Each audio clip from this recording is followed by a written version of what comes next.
Coucou, il est 10h, il est 10h15. On est le 29 octobre, je crois. Et je suis à Hérisson. Je viens de dormir chez l'incroyable Laurent, qui est auteur et qui est d'une douceur à se réconcilier avec la vie. Ce matin, j'ai reçu le message d'un très grand ami à moi qui m'a dit avoir vu mes vidéos et qui m'a dit laisse un peu tomber la pression et récupère le témoignage des autres et sois le livre plutôt que la poésie. Et j'ai trouvé ça beau et je me suis dit c'est vrai, je me mets beaucoup de pression avec ce projet, avec cette marche. Mais je vais peut-être un petit peu la laisser de côté, juste rencontrer les gens, découvrir ce qu'ils pensent et continuer de visibiliser cette lutte et cet espoir que le monde vive en paix et débarrassé des intérêts stratégiques et économiques qui font que des gens meurent dans beaucoup d'endroits du monde. Et donc aujourd'hui je rencontre Elsa, là je suis en train d'aller chez elle pour l'interviewer. C'est une femme qui a étudié beaucoup sur l'histoire de la Palestine et je devrais pas être loin. Je pense que c'est là. Et oui, elle m'a dit qu'il y avait un petit hérisson. Il y a même un petit chien. Salut Elsa, ça va? Donc est-ce que tu peux un tout petit peu te présenter Alors moi je m'appelle Elsa, donc j'habite à Hérisson et j'ai fait une carrière dans l'animation. Et donc tu me disais, tu as eu cet accident qui t'a donné beaucoup de temps. C'est ça. Et que tu as utilisé pour me documenter, voilà, en suivant des journalistes d'investigation. Les causes des peuples m'intéressent toujours. Et la Palestine en tant que faisant partie des territoires colonisés. Trop chouette. Voilà. Donc justement, toi, qu'est-ce que tu comprends de cette histoire palestinienne ? J'en comprends vraiment une histoire de colonisation. C'est-à-dire qu'effectivement, je comprends bien que les Européens, les Américains aient eu envie de faire quelque chose pour les Juifs après la Deuxième Guerre mondiale. Le choix qu'ils ont fait n'était pas du tout pertinent. Parce qu'on ne peut jamais imposer, mais pas plus que les Américains sur le territoire des Indiens, pas plus que les Français sur le territoire calédonien, kanak. Voilà. Et que ça n'a pas du tout été pris en compte. C'est-à-dire que les populations autochtones ne sont jamais prises en compte partout dans le monde, depuis toujours. Les enjeux aujourd'hui sont terribles, c'est des enjeux économiques. Mais c'est la même chose en Ukraine. Et c'est la même chose en Kanaki. Dès qu'il y a des métaux, des ressources naturelles, les plus puissants trouvent des moyens pour aller chercher les ressources naturelles ou développer gaz à plage parce qu'ils s'en foutent des populations. Ce qu'ils veulent, c'est être tranquille, avoir des beaux endroits où les gens qui ont du fric peuvent aller, c'est tout. Donc pour toi, cette colonisation, c'est l'extension d'un capitalisme ou d'une pensée colonisatrice. C'est les deux. Alors, il y a aussi beaucoup d'enjeux politiques, bien entendu. Les divers assassinats, Yitzhak Rabin, le décès de Yasser Arafat, c'est des objectifs de décapiter les mouvements fédérateurs qui pouvaient permettre là, pour le coup, aux Palestiniens d'avoir de réels opposants. Est-ce que presque ce conflit palestinien, quand je t'entends, je me dis, il symbolise presque la lutte entre des gens qui espèrent un monde solidaire, fraternel, contre un monde qui préfère l'individualisme et le profit. C'est ça, et le fric, oui. et ça, cette situation, tu la retrouves dans plusieurs autres endroits du monde. Mais partout, tous les conflits sont là. Au Congo, c'est une histoire d'or et de pierres précieuses. En Guyane, c'est une histoire d'or. C'est partout comme ça. En Nouvelle-Calédonie, c'était le nickel. C'est pour les mines de nickel, en fait. Et c'est toujours comme ça, en fait. En Ukraine, c'est aussi des terres rares, enfin, tu vois, et c'est du pétrole. Enfin, partout, il y a des enjeux de pétrole. Et donc toi, donc si on s'imagine que donc c'est un conflit de valeurs presque, soit les Oui, valeurs bien sûr. individualistes, soit les valeurs d'une paix moins matérialiste et plus solidaire, comment est-ce qu'on fait aujourd'hui pour la gagner, cette bataille? C'est la question que j'ai en tête en permanence et à laquelle j'ai pas de... Je trouve que c'est devenu très très compliqué et je me demande quelle est l'issue possible en fait. Et moi ça m'inquiète beaucoup. Enfin, j'ai des enfants, des petits-enfants, et puis il y a d'autres enfants sur la planète et je me demande dans quel monde ils vont vivre en fait. Après je pense que partout, le seul moyen qu'on ait, c'est de continuer à vivre et de faire vivre les initiatives solidaires sociales. Très diversifiées, peu importe comment les gens s'y prennent. Et en ça, je trouve qu'il y a de l'espoir, parce qu'en fait, des groupes, il y en a partout. En plus, on sait que c'est quand il y a plein de groupes qui se créent partout que les soulèvements peuvent s'opérer, en fait. Parce qu'il y a des endroits de rencontre, parce qu'il y a des endroits de solidarité, de liens qui se tissent à l'intérieur. Voilà, la création de liens entre les gens qui se font confiance et qui peuvent se mettre en réseau les uns avec les autres. Est-ce que justement tu peux un petit peu expliquer le territoire sur lequel tu habites avec Hérisson, Polymorphe, qui va quand même dans cette... Hérisson a une culture très particulière. Alors moi je la fais remonter aux années 80 environ, quand un groupe de copains, metteurs en scène, de 3 metteurs en scène, sont venus s'installer, se sont rencontrés. Ils ont monté un théâtre à Montluçon à Troyes, qui a été labellisé, qui est maintenant le Centre national d'art dramatique. Hein. Elsa a son kiné qui vient d'arriver parce qu'elle a eu un accident. Et donc du coup là elle va faire une petite séance de kiné au milieu de l'interview. Et moi je vais en profiter pour réparer mes affaires. Et j'essaye de réfléchir comment est-ce que je pourrais utiliser mon drapeau palestinien, le découdre et le recoudre un petit peu différemment. Parce que là du coup, voilà, je pense que je peux en faire quelque chose de mieux. Donc voilà, donc petite séance couture au milieu de l'interview d'Elsa.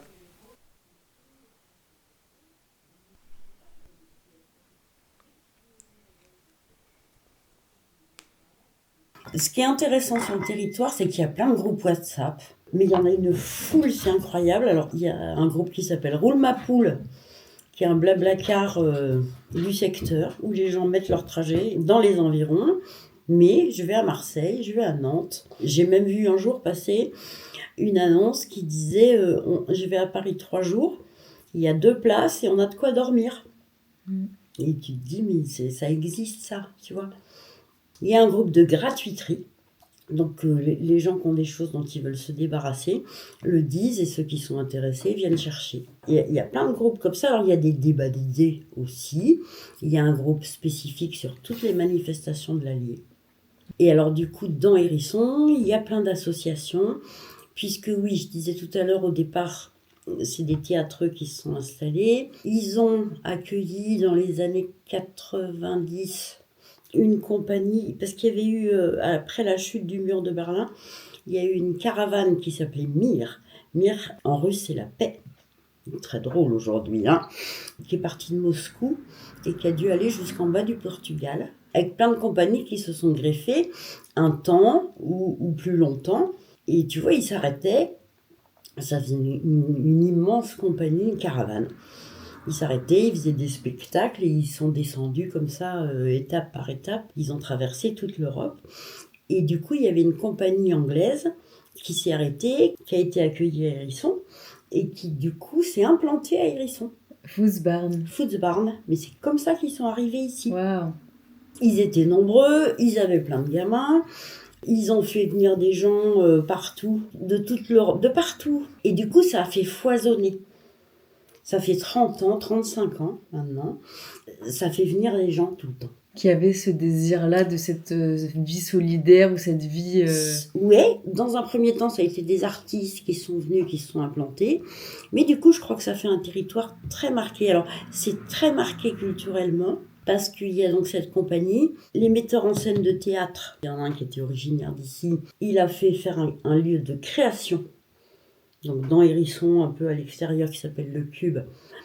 Mais du coup, il y a des accueils de compagnie depuis 25 ans à Hérisson, tu vois, il y a beaucoup des compagnies qui passent, qui font des avant-premières avec les gens du village gratuitement, et ça entretient une envie de culture en fait. Alors le Social Club, c'est un bar associatif, c'est une association, Hérisson Social Club, qui a un local qui permet de tenir un bar associatif, donc c'est tous les adhérents qui tiennent le bar, et du coup qui accueille aussi des événements, donc il y a des expos artistiques, là en ce moment c'est des peintures, mais ça peut être des photos, il y a des sculptures, etc. C'est tellement ouvert qu'en fait ça permet de raccorder les gens. Il y a des grands thèmes autour de l'écologie, du lien social et grosso modo de la politique et de l'art. Et en fait, ça fait 4 thèmes qui permettent toutes les ouvertures à tout le monde. Alors la résilience passe par ça, la résistance aussi. Ok. Parce qu'il faut être résilient. Il y a plein de traumatismes politiques. Il n'y a pas que des traumatismes affectifs, il y a des traumatismes politiques, il faut de la résilience. Mais il faut résister. Et toi, aujourd'hui, donc, tu résistes en mettant ton énergie dans ces espaces-là de solidarité, d'entraide et tout ça. Voilà. Du coup, moi, j'ai fait beaucoup de coordination. C'est mon dada, la coordination. Ouais. Toutes ces compétences-là, je fais le maximum pour les mettre à profit. L'éducation populaire, c'est apprendre les uns des autres tout au long de la vie. Apprendre les uns des autres tout au long de la vie. Ouais, c'est mon credo. Enfin, c'est Parce ma que tu sais lumière. qu'hier, j'ai rencontré Richie qui a fait de l'éducation Oui, populaire mais aussi. je le connais. Je le connais depuis qu'il était animateur.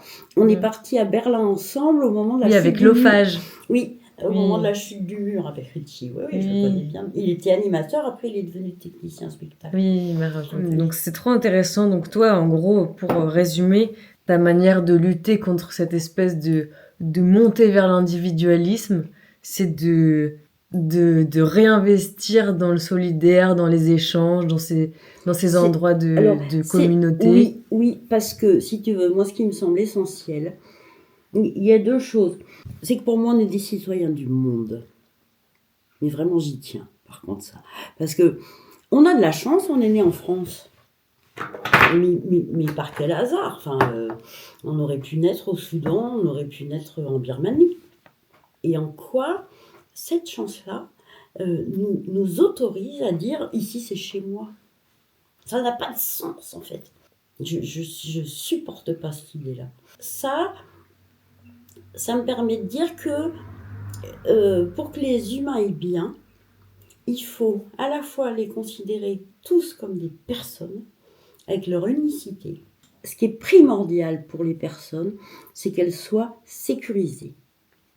Alors, on parle de sécuritarisme, ça c'est une notion étatique.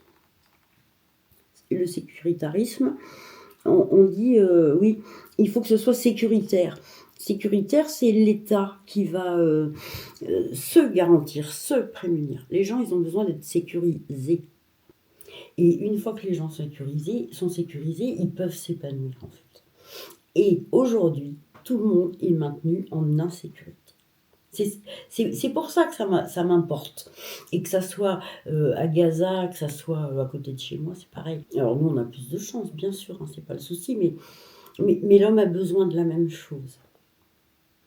Partout dans le monde, partout dans le monde. Pour moi, c'est essentiel, déjà, que les gens aillent bien à côté de chez eux, parce que c'est quand on est bien qu'on peut s'ouvrir à l'autre. Quand on est maintenu dans un état d'anxiété, on se ferme à l'autre. Et c'est la montée des autoritarismes à laquelle on assiste aujourd'hui, partout dans le monde. J'ai l'impression que tu as quelque chose à m'apporter autour de cette question ukrainienne. Comment est-ce que tu la lis de lecture, mais comment est-ce que tu la relis à tout ce dont on parle? Je la relis parce que, en ce sens que il y a une poignée d'individus qui se comptent sur les doigts des 2 mains dans le monde, qui ont suffisamment de fric, de capital, pour se dire que le monde leur appartient. Et Poutine en tête. Poutine est plus belliqueux que les autres. Mais on peut parler de la Chine, on peut parler des États-Unis aujourd'hui, de Netanyahou, enfin peu importe.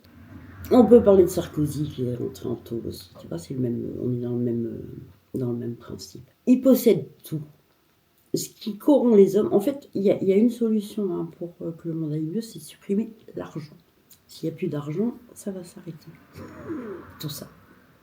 Alors, parce que, les gens raffolent du pouvoir. Et Poutine, il a réussi à se glisser dans la structure de la Russie et retourner complètement la constitution, retourner tout. Ça a été l'homme le plus puissant du monde, en fait, le plus riche du monde. Mais du coup, ils viennent complètement cintrer. Le monde leur appartient. Et les gens ne sont rien pour eux. Poutine, il fait de la chair à canon. Il y a au moins 1000 personnes qui meurent par jour au combat pour avancer de 1 mètre en Ukraine, qui vont reperdre dans la nuit. Les conflits sont complètement enlisés. Et lui, il est très stalinien. Il a compris la propagande. Alors, stalinien et à la fois c'est très nazi comme comportement. Parce que son inspiration, c'est aussi Goebbels sur la propagande. Mentir, répéter les choses en boucle jusqu'à ce que ça soit entendu, puisqu'on l'a tellement entendu. Et lui, il aspire à la Grande Russie et il veut changer l'ordre mondial. Il est en lutte contre l'OTAN. Tout le monde a pensé que ça devenait un allié, que c'était un allié potentiel. Ils lui ont ouvert les portes. Ils n'ont pas compris qu'il a envoyé des espions partout dans le monde. Le Brexit, en fait, ça a été incité par Poutine. Parce que lui, ce qu'il faut, c'est qu'il fasse exploser l'Europe. Donc là, il finance des partis politiques de l'extrême droite à l'extrême gauche. Et il est en train de prendre les cartes. Alors, si j'ai pas le temps, j'apparais comme complotiste, en fait, et complètement obnubilée par Poutine. Mais non, c'est pas le cas. C'est que vraiment, je crois qu'il faut faire très attention à ça, tu vois. Et les autres, ils lui emboîtent le pas. Alors, ça a donné des idées à Netanyahou, ça en a donné à Trump, qui veut aller envahir le Groenland, qui est en train d'envoyer des bateaux, des avions de guerre en Amérique du Sud. Mais à quel moment? Qui rebaptise le golfe du Mexique. Ils deviennent maîtres du monde, ils deviennent fous ces mecs-là. Et là, je me demande, oui, comment on va lutter contre ça? Parce qu'ils ont la main sur Internet, ils ont la main partout, ils ont des espions partout, enfin c'est effarant. Tu me dis, ces gens raffolent du pouvoir. Oui. Est-ce que tu comprends d'où ça vient et qu'est-ce que ça vient assouvir comme besoin? C'est pas un besoin. Tu sais, aujourd'hui, tout le monde a son toxique, son pervers dans son entourage, tout ça. C'est en train de se démultiplier. Ça revient à l'individualisme que tu évoquais tout à l'heure. Des traumatismes, on en a tous. Des maltraitances, on en a tous subi. Certaines personnes, à un moment, se trouvent suffisamment légitimes pour se venger. Et c'est ça, en fait. Donc tu vas du petit pervers avec sa nana ou avec ses gosses qui est pervers toxique dans son coin, à ces mecs-là, en fait. Parce que ils se sentent légitimes de valoir plus que les autres. Et ces mecs-là se sentent, non pas d'empathie, ils n'ont pas d'empathie. Et c'est pour ça qu'on va revenir à ce que au propos, c'est pour ça que c'est crucial de développer l'empathie sur les territoires, chez les enfants. Les enfants, il faut qu'ils apprennent l'empathie, parce que si on ne leur apprend pas, ça fait des mecs comme ça à la sortie. Et je me pose la question, qu'est-ce que tu penses du rôle des femmes? Est-ce que tu relis cette question féminine de ces questions-là? Est-ce que pour toi, il y a quelque chose qui va basculer aussi avec quelque chose de l'ordre du féminin ou de... Je crois que le genre a rien à voir là-dedans. Si on permet aux garçons de révéler leur sensibilité, c'est des femmes comme les autres, et si on permet aux filles d'avoir du pouvoir, d'être costauds, c'est des mecs comme les autres, tu vois, pour moi. Oui, je vois très bien. Ceci dit, le rôle des femmes dans les populations, ça change quelque chose. En Ukraine, les femmes, c'est elles qui font la majeure partie du renseignement. Tu vois, c'est elles qui disent drone à l'horizon, qui signalent sur des groupes WhatsApp, machin. Qui assure la protection de la Voilà, population. de la population. Et en même temps, il y a plein de filles en Ukraine qui sont enrôlées, qui se sont enrôlées elles-mêmes. Tu vois, et quand le rapport change un petit peu, effectivement, les femmes, elles partent au combat, parce que quand elles estiment nécessaire de partir au combat, quoi. Nous, aujourd'hui, donc, qu'est-ce qu'on peut faire dans la rue, au-delà de la solidarité et d'investir dans des initiatives populaires solidaires? Comment est-ce que moi, par exemple, avec mon projet, ma démarche, je peux essayer de tenter quelque chose pour essayer de... Alors, je pense que le travail des journalistes, mais dont tu fais partie, du coup, pour le coup, Oui. est indispensable. Il faut parler. Il faut parler. Et l'investigation, elle est hyper importante, mais d'autant plus aujourd'hui qu'on est de nouveau dans une période de propagande. Moi, je pense qu'il faut documenter, énormément documenter. C'est ça qui est important. Et vérifier les informations autant que faire se peut. Parce que c'est pas toujours si simple. Ça, j'ai bien compris ça. Comment tu l'as compris? Mais en lisant le travail des journalistes. Parce que, si tu veux, ils relayent les infos les uns des autres, en gros, hein, ou des organismes d'État, de droite, de gauche, etc. Et géographiquement, hein, quand je dis ça, mais aussi politiquement de tous bords. Comme c'est sur Facebook, en fait, ils discutent, les gens discutent. Et régulièrement, t'en as un qui publie une info, et l'autre lui dit « Ouah, et oh, tu t'es banané là !» Ça, c'est pas vrai ce que tu viens de dire. Et donc l'autre, il va chercher, il dit « Ouah, merde !» Enfin, voilà. Et du coup, il l'expose en disant « Ouah, ben voilà, j'ai pas vérifié mon info. Et du coup, ce que je vous ai dit ce matin, c'est une info qui est relayée, mais qui est caduque, enfin, ou qui est une propagande. » La maltraitance, quelle que soit sa forme, le seul moyen de l'arrêter, c'est d'en parler. Donc c'est en ça qu'on contribue, toi, moi et tous les gens qui sont en train de contribuer à ça. Voilà, donc ça, il faut continuer. Trop chouette, bah merci. Est-ce qu'il y a quelque chose que tu veux rajouter ou quelque chose que tu veux semer? Tu vois, j'ai bossé 32 ans avec des personnes handicapées. Le vocabulaire change. Mais parce qu'on parlait d'infirme avant. Et moi, je pense que ce combat-là, il sera gagné le jour où on arrêtera de parler de handicap. Mais de la même façon qu'on arrêtera de parler de couleur de peau, de race, d'ethnie, etc. Parce que ça voudra dire qu'on considère les personnes comme des personnes. Riches de leur unicité. Absolument, absolument. Mais on n'est pas deux à être fait pareil. Déjà physiquement. Alors, on tolère très bien que les gens aient les yeux bleus. Il n'y a pas de souci. Mais du coup, pourquoi on ne tolère pas leur couleur de peau, leur spécificité physique, et puis l'endroit où ils sont nés.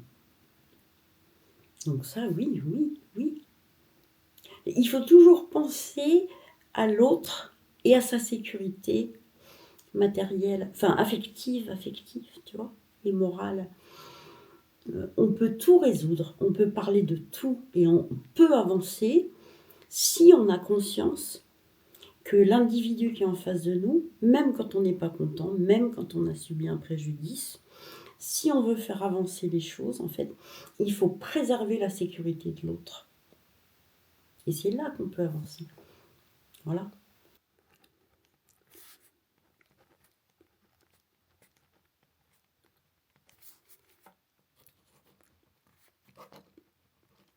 Et voilà. Merci beaucoup. Le dessin de Cyrine, magnifique dessin de Cyrine. T'as vu ça? Ah oui. Bonjour.